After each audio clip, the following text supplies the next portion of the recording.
तो attack on Titan, death note and Vinland saga, ये तीनों एनिमे तुम लोगों ने देखे होंगे। और इन तीनों एनिमे में एक ऐसी सिमिलरिटी है जो कि भाई तुम्हें नहीं पता होगा, और पक्का तुम्हें नहीं पता होगा। और तुम लोग कहोगे भाई तुझे कैसे पता कि हमें नहीं पता। तो भाई मैं तुम्हें बता दूं कि मुझे पता है कि तुम्हें नहीं पता। अब बात सुनो।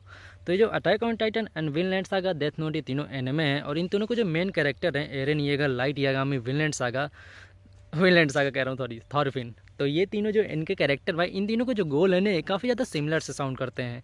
तुम्हें पता होगा, लेकिन मैं फिर से एक बार रिवाइज करा देता हूँ। थॉरफिन का जो गोल होता है वो होता है कि भाई a world without war and slavery. क्योंकि उसमें बचपन में भाई वॉर देखा था, काफ़ी ज़्यादा स्लेवरी देखी थी। बचपन में थॉरफिन की लाइफ काफ़ी बढ़िया कट रही थी, लेकिन फिर वही बात है, एस्कलार्ड ने उसके फादर को मार दिया। उसके बाद से भाई उसका रेजे आर्क चालू हो जाता है, फिर वो इसको मारता है, उसको मारता है। सीजन 1 तो भाई मारता ही फिरता है। सीजन 2 में उसका कैरेक्टर डेवलपमेंट हो जाता है। वो कहता है भाई no one in this world is just to get hurt. उसके बाद फिर वो कहता है कि भाई मैं लड़ाई वड़ाई छोड़ दूंगा, शांति की लाइफ जीऊंगा। उसके बाद फिर उसका टारगेट हो जाता है कि मेरे को इस दुनिया से वॉर एंड स्लेवरी ख़त्म करनी है। अब लाइट यागामी पे आते हैं। लाइट यागामी भी बचपन से भाई उसके फादर पुलिसमैन थे, तो भाई वो क्रिमिनल्स के बारे में काफ़ी ज़्यादा जानता था, और उसे पता था कि काफ़ी ज़्यादा क्रिमिनल एक्टिविटीज़ शहर में होती हैं। तो उसका वो मतलब सिंपली क्रिमिनल से काफ़ी ज़्यादा हेट करने लगा था। वो सोचता था कि भाई अगर मेरे पास पावर आ जाती तो मैं क्रिमिनल को इस वर्ल्ड से ख़त्म ही कर दूंगा, समझ रहे हो।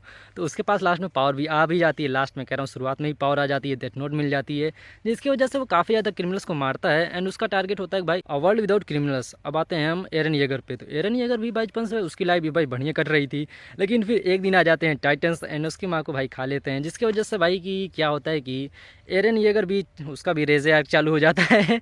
तो फिर वो भी गुस्से में बोलता है भाई मैं इस दुनिया से हर एक टाइटन को ख़त्म कर दूंगा, इस दुनिया में एक भी टाइटन नहीं बचेंगे। उसका भी टारगेट यही था कि भाई, गोल यही था कि भाई अ वर्ल्ड विदाउट टाइटन, समझ रहे हो।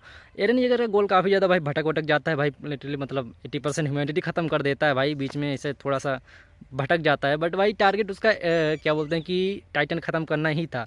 और अब मैं थोड़ा सा और बताऊं तुम्हें, तो इन तीनों का जो गोल है ना भाई, ये कभी भी पूरा नहीं होता है।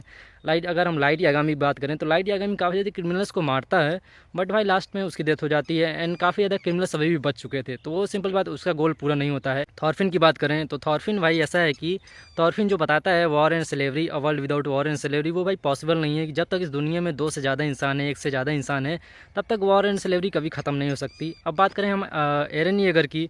तो एरन येगर का सीन ये है भाई, उसने सारे टाइटन्स ख़त्म कर दिए हैं। अगर तुम एक एनिमे वाइज देखोगे तो उसमें टाइटन उसने ख़त्म कर दिए हैं, उसका गोल कंप्लीट हो गया है, a world without titans. But तुम्हें पता होगा कि भाई अटैक ऑन टाइटन जो है ये एक लूप में चल रही है। अगर तुम एनिमे से थोड़ा ऊपर जाओगे तो तुम्हें पता होगा कि ये एक लूप है जो कभी ख़त्म नहीं होगा। लाइक एरन मर चुका है, बट हेलो जूनियर नहीं मरा है, किसी तालाब के नीचे भाई अपनी ज़िंदगी बिता रहा होगा। फिर 2.5 साल बाद, सॉरी 2.5 हज़ार साल बाद कोई आएगा, फिर उससे साथ कनेक्ट होगा, फिर अंडमन सी पावर दे देगा उसको, बोलेगा भाई जा मजले तू भाई टाइटन के, समझ रहे हो।